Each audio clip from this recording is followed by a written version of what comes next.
On July 17, 2011, at approximately 4:20 in the morning, Port St. Lucie police were dispatched at 371 Northeast Grandeur Avenue, Port St. Lucie, Florida, reference to an anonymous tip that a 17-year-old may have murdered his parents and the bodies of the deceased remained inside the home. When police arrived on scene to conduct a welfare check, they were greeted by Tyler Hadley, who was the son and the suspect of the deceased. Once the officers were inside the house to conduct a welfare check, there was evidence of there was a house party, and also found inside the residence behind a locked master bedroom door were the deceased bodies of Blake and Mary Jo Hadley. The bodies of the deceased were located on the bedroom floor partially covered with all different sorts of household items. Tyler Hadley was removed from the crime scene and then later transported back to the Port St. Lucie Police Department to speak with detectives. After a search warrant was obtained from the residence, found lying between the bodies of the Hadleys was the hammer that was used to commit blunt force trauma to both the Hadleys' head and torso. Tyler Hadley was arrested on 2 felony counts of first-degree murder and remains in custody with no bond. An autopsy is being conducted on the Hadleys, and this crime scene is still ongoing, and we still have an active investigation. What do you believe was the motive for this incident?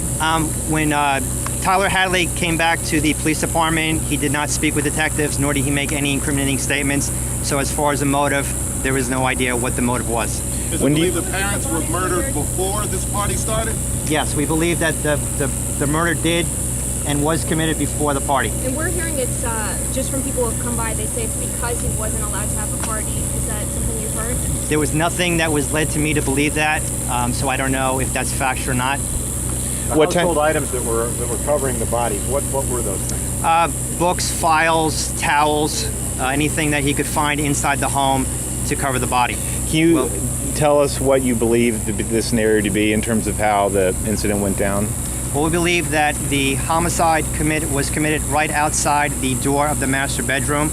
It could be speculated that perhaps the father was the first one that was murdered, and the mother shortly after that, and the bodies were then brought back inside to the bedroom and laid on the floor, where Tyler father tried to hide, was hid with different sorts of household items by Tyler. Tom, explain again when you talk about they were covered. Does it look like it was a deliberate attempt to hide the body? Absolutely. It was a deliberate attempt to conceal the bodies inside the room. When do you think the homicides happened? I would say the exact time frame we don't know at this time, but I can say for certain it was before the party. And Tom, you received an anonymous call from someone saying they believed a teenager murdered his parents. Yes. Was it a party goer? During the party and after the party, there was rumor that perhaps that Tyler may have killed his parents, and a party goer may have made an anonymous tip. We did get an anonymous tip to do a welfare check, and we did do the welfare check inside what was found with the deceased of the Hadleys. So do we know if it was the party? Do we know if any of the party goers actually saw the bodies? At this time, I can't speculate yes or no on that. Do you know roughly what time the party started, or? Captain Craig, about what time the party started about? It was right around 9, 10 o'clock at night, Saturday night. Saturday night about 9, 10 o'clock at night, the party had started. So tell us about the party. How many kids were in attendance? There are probably anywhere between 40 to 60 people in attendance at the party, and the evidence of the party were the beer cups laying around throughout the house. Tom, repeat again. You mentioned the reversal of mom and dad who were killed. You said it was believed that mom was killed, and could you rephrase what you said? Sure. We believe that the homicide occurred outside the door of the master bedroom. We believe that mom was killed first, then dad, and then Tyler did bring the bodies back inside the room where they were laid on the floor, and the hammer between them, where he tried to conceal the bodies with household items. What was Tyler's demeanor once police got there? Could you talk about that? Captain Craig, Tyler's demeanor? He was nervous. Can you talk over here for us? He was nervous, probably just pacing, and just very nervous when we arrived to do the welfare check. What did he say? Very little, and he just said that his parents were out of town. That was contrary to what the information we had, that they were in fact had been killed. So then at that point, what happened? What did the authorities do at that point? We did a welfare check on the house, and then conducted the welfare check to go from room to room to do just that. That's when the officers located the bodies of the parents. And at that point, how many Just a minute. how many people were in the house at that point when police got there and Tyler answered Just the Tyler, the officers, and the parents. So the party had The already party had Had been broken up. dispersed. Who Do do you you, think the bodies were there before the party started? We speculate they've been there for several hours. before the party started? Yes, before the party Right. started. He had the party after the homicides took place. So you said the party started about 9? We're roughly between 9 and 10 o'clock. And so you estimate the body, they were killed how many hours before the party? It's hard right now.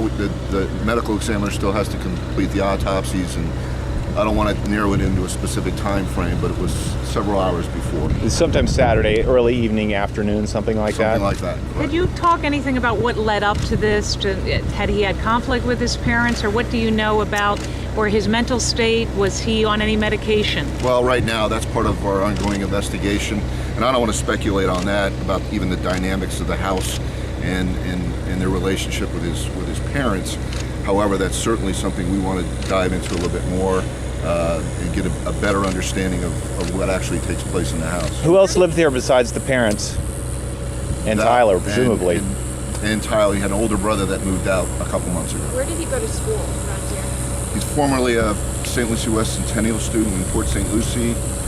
He had dropped out there and attended Indian River State College and left there under some questionable situation we're looking at as well. And he may have started up school this fall, his intent. What is your reaction that he would kill his parents and then stick around and have a party with 40 or 50 or 60 people? Well, the crime scene was certainly a merciless killing. It was brutal, and then the Facebook invitation, a party, you know, to have your friends and 40 to 60 people come over, I think speaks for itself. What about the Merciless and Facebook brutal, thing? what do you mean exactly? Well, just to that, I mean, the blunt force trauma to the head and the torso, you know, with a 22-inch framing hammer can affect considerable amount of injury to. So that's How many exactly- times do you think he struck each of them? That's unclear right now. When did he put out the invitation? About 1:15. 1:15, 1:30 the afternoon of Saturday afternoon.